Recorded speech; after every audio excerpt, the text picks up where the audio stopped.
యనమలగూరు చింతలపూడి నియోజకవర్గం నుండి ఎమ్మెల్యే అభ్యర్థులుగా బరిలో ఉన్నారు. ఏకైక మహిళగా ఎస్ఏ రాణి మూవలగా గాజు గ్లాసు గుర్తుపై ఈ రోజు చింతలపూడి నియోజకవర్గం నుండి ఎమ్మెల్యే అభ్యర్థిగా పోటీ చేస్తూ మీ మధ్యకు వచ్చాను. ఈ ఓటు విలువ తెలియక చాలా మంది ఓట్లు కేవలం డబ్బులు ఇవ్వటమే అనుకుంటున్నారు తప్ప ఈ రోజు వరకు ఈ ప్రజాస్వామ్యం మారలేదు. దానికి కారణం మనమో లేక ఈ ప్రభుత్వాలు అనేది మనమే తెలుసుకోవాలి. ఈరోజు ఎన్నికలకు ముందు జరుగుతున్న చరిత్ర ఏంటంటే 77 సంవత్సరాలు స్వాతంత్ర్యం వచ్చిన తరువాత 13 మంది ముఖ్యమంత్రులు పరిపాలించారు. ఆ తర్వాత రాష్ట్రమే విడిపోయింది.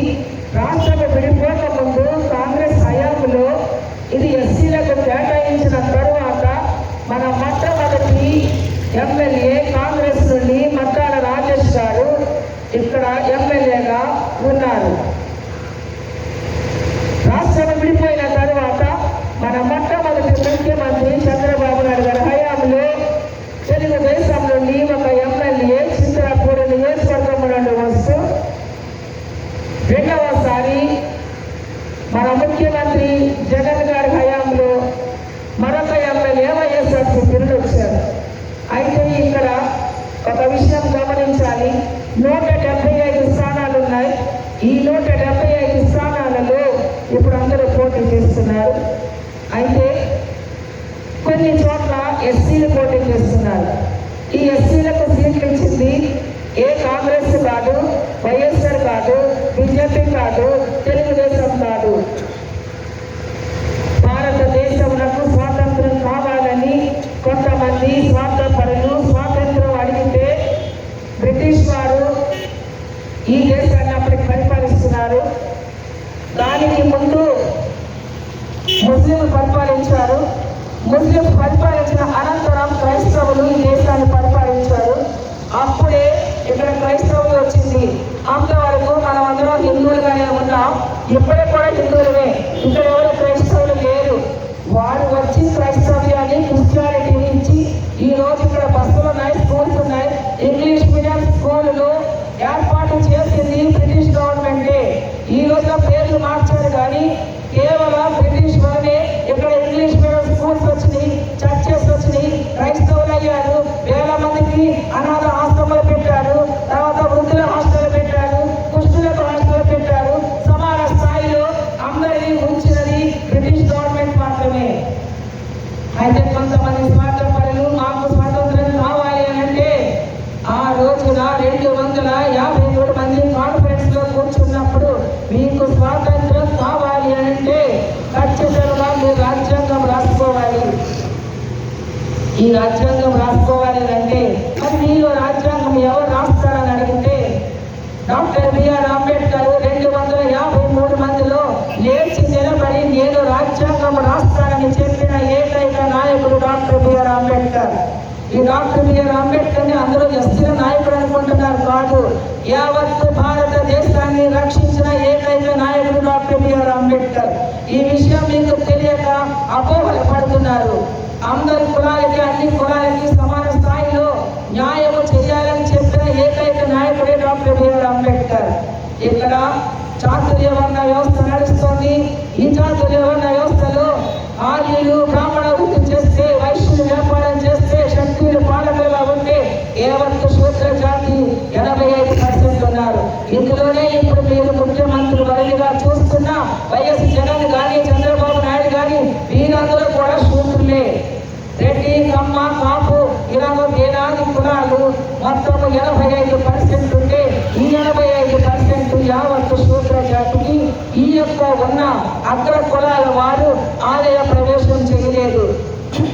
అప్పుడు డాక్టర్ బిఆర్ అంబేద్కర్ మత ధర్మ శాస్త్రాన్ని తగలబెట్టారు.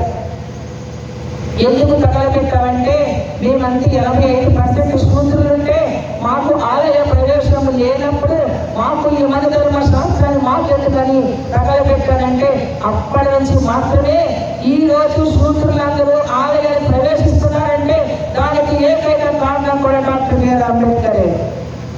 అయితే రాజ్యాంగం డాక్టర్ బిఆర్ అంబేద్కర్ వచ్చింది కనుక అన్ని కులాలలో లేని వాళ్ళకి ఎకనామికల్లీ బ్యాక్వర్డ్ రాసి ఇక్కడ బీసీలు అంటే వెనుకబడిన వర్గాలు ఉన్నాయి, షెడ్యూల్ కులాలు ఉన్నారు. ఈ వెనుకబడిన వర్గాలు యాదవులు, చెట్టుమైలు, ఇలా ఎన్నో కులాలు 6,000 కులాలు ఉన్నాయి. ఈ 6,000 కులాలకి డాక్టర్ బిఆర్ అంబేద్కర్ ఈ రోజు పోటీ చేస్తున్న యాదవ్ గారు రెండు పార్టీలకి ఎంపీలుగా పోటీ చేస్తున్నారు. ఈ బీసీలందరికీ డాక్టర్ బిఆర్ అంబేద్కర్ రిజర్వేషన్ రాసిన ఏకైక నాయకుడు.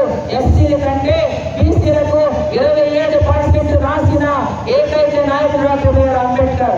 ఇదంతా నేను ఎందుకు చెప్తున్నానంటే చాలా మందికి అపోహలు పోవాలని. నెక్స్ట్ ఎస్సీలు ఉన్నారు.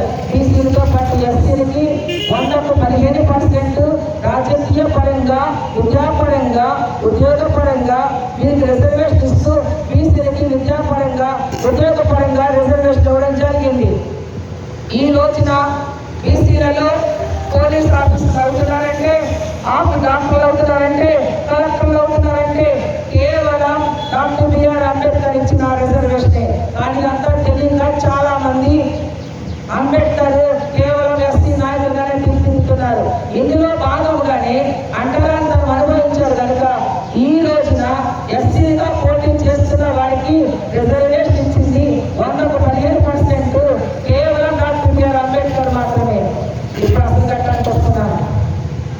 ఈ ఎస్సీలకు రిజర్వేషన్ ఇస్తే doctor B R Ambedkar SC reservation మామూలుగా ఎవరా మెరిట్ నుండి సమర్థవంతమైన ఎమ్మెల్యేలు పోటీ చెయ్యాలని వారు కూడా ఇక్కడ అన్ని వర్గాలకు సమాజ నిర్మాణం చేయడానికి వీళ్ళకి రిజర్వేషన్ ఇస్తే ఈ రిజర్వేషన్ రంగం పెట్టుకుని వీళ్ళు బ్రతుకుతున్నారే తప్ప రిజర్వేషన్ ఎవరిచ్చారు? రిజర్వేషన్ ఇచ్చి అంబేద్కర్ ఏం చెప్పారంటే నియోజకవర్గంలో అన్ని వర్గాలు ఉన్నాయి, లేని వర్గాలు ఉన్నాయి, అన్ని వర్గాలని కలిపి మీకు సమాజం ఏర్పాటు చేసి డెవలప్ చేయండి ఈ ఎస్సీని చెప్తే ఈ రోజున ఎస్సీ అడ్డం పెట్టుకుని వీళ్ళు ఎమ్మెల్యేలు అయిపోతున్నారు. అలాగే ఎస్సీగానే మద్దాల రాజేష్, మిత్ర సుజాత, నెక్స్ట్ ఎలీజా, వీరు ముగ్గురు ఎస్సీ రిజర్వేషన్తోనే ఇక్కడ ఎమ్మెల్యేలు అయ్యారు. వీరు ఏం చేస్తారని అడుగుతున్నా. ఈ రోజున చెప్తున్నా ఏ పార్టీ ఎస్సీలకు సీట్ ఇవ్వలేదు. ఇప్పుడు నేను కూడా అదే వర్గంలో చదువుకుని 35 సంవత్సరాలు బహుజన సమాజ్ పార్టీలో పోటీ చేసి ఈ రోజున నేను ఇక్కడ నుంచి పోటీ చేస్తున్నాను. 2019లో పవన్ కళ్యాణ్ గారు కూడా తెలుగుదేశం వైఎస్ఆర్సీపీతో పాటు ఆయన కూడా పోటీ చేశారు. అయితే ఇక్కడ ఒకటి గమనించాలి, వైఎస్ జగన్ నెగ్గాడు, చంద్రబాబు నాయుడు గారు ఓడిపోయారు. దానికి ఏకైక కారణం జనసేన పోటీ చేయబట్టే అతి పెద్ద పార్టీ అయిన తెలుగుదేశం ఓడిపోయింది. ఈ రోజు గ్రామంలో కలయిక అవల, ఈ రోజు జనసేన కలయిక అయ్యి పోటీ చేస్తుంటే ఈ రోజున ఎవరు కొట్టుకుంటున్నారో, ఏ పార్టీ కొట్టుకుంటున్నారో మీరు చూస్తున్నారు. జనసేన నిలబడింది కదా తెలుగుదేశం సపోర్ట్ చేయదు, కానీ తెలుగుదేశం పోటీ చేస్తే కదా జనసేన సపోర్ట్ చేస్తూ వెళ్తున్నారే తప్ప ఈ రోజున ఒక్కొక్కరుగా పోటీ చేసి వారి యొక్క ధైర్యాన్ని చూపించుకోవాలనేది నా యొక్క విశ్వాసం. ఈ రోజు నేను కూడా 2019లో జనసేనలో జాయిన్ అయ్యాను. పవన్ కళ్యాణ్ సమక్షంలో జాయిన్ అయ్యి 5 సంవత్సరాలు జనసేన పనిచేశాను. ఈ రోజు నేను ధైర్యంగా ఇక్కడ అంబేద్కర్ బిడ్డగా ఇక్కడ పని చేయడానికి రిజర్వేషన్ ఇచ్చింది వాడే కనుక ఇక్కడ నేను పోటీ చేస్తున్నాను. పోటీ చేసే క్రమంలో ఎమ్మెల్యే అయితే మీరేం చేస్తారు కదా అని అడుగుతారేమో. ఇప్పుడు చెప్తున్నా, ఎమ్మెల్యే అయితే ఏం చేయాలో నేను చెప్తా. ఈ రోజు ఎమ్మెల్యేలు 3 ఎమ్మెల్యేలు అసెంబ్లీలో ఒక్క ప్రశ్న కూడా ఈ చెందినప్పుడు నియోజకవర్గ అభివృద్ధి కోసం పాటుపడలేదు. 15 కోట్లు ఖర్చు పెడతారు, ఏళ్ళకి 150 కోట్లు వస్తాయి. ఈ 150 కోట్ల కోసం ఇవాళ 15 కోట్లు ఖర్చు పెట్టి ఈ 150 కోట్లు వాళ్ళ కొట్టుల్లో నింపుకుంటున్నాం తప్ప మనకు పనిచేసేది లేదు. కనుక ఇప్పుడు ఒక ఎమ్మెల్యేగా నేను ఈ రోజున పోటీ చేసి గెలిపిస్తే ఖచ్చితంగా నాకు వచ్చే 150 కోట్లు ఖచ్చితంగా నేను ఈ నియోజకవర్గ అభివృద్ధికి పాటుపడుతున్నాను చెప్తున్నాను.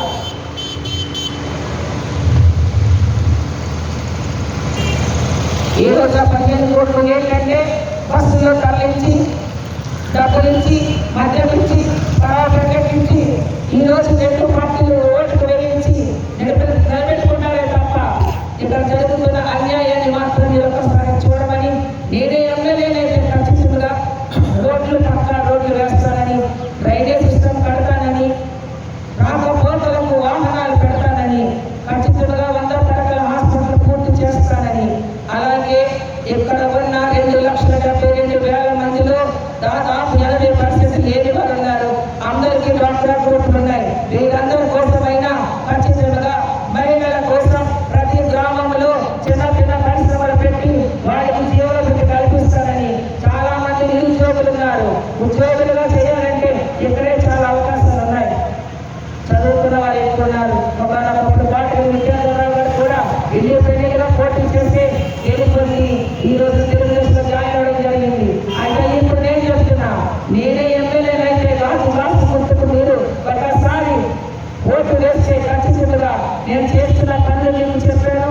దానితో పాటు ఖచ్చితంగా మెడికల్ కాలేజ్, ఇంజనీరింగ్ కాలేజ్ తీసుకొస్తానని మరొకసారి మీకు చెప్తూ ఈ యొక్క సిటీని ఖచ్చితంగా హైదరాబాద్ సిటీగా చేసుకునేంత డబ్బు ఫండ్ ఎమ్మెల్యేలకు వస్తుంది కనుక ఇవన్నీ వాళ్ళ చేతిలో ఉంచుకుంటున్నారు.